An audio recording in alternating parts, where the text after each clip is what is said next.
You've got to make sure that you're always sharpening and honing the tools you need to help close your confidence gap. And I've talked a lot about this confidence gap, and we all know, or we've read about, that this is a big issue for women, and you've probably felt it. I know I feel it. But I wanted to talk personally this morning because I started having a big confidence gap. I was just working on a big year budget and trying to figure out where I was going with everything. We're a startup. We've just been funded. I've got investors. I have a big investor meeting coming up. And I started to really feel my confidence sliding in a couple areas that I was questioned about, that I didn't know the exact answer.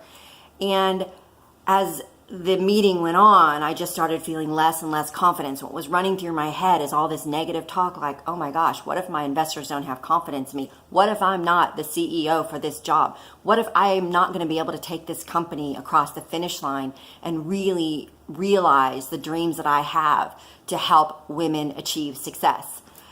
And finally, I just had to give myself a virtual slap across the face and say, stop it.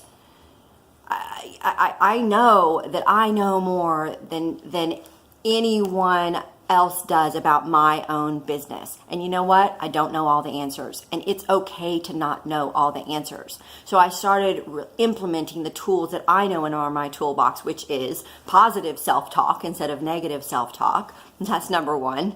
I'm going to be reaching out to some friends and colleagues and sort of have them help me with that confidence and surround me with that positive messaging.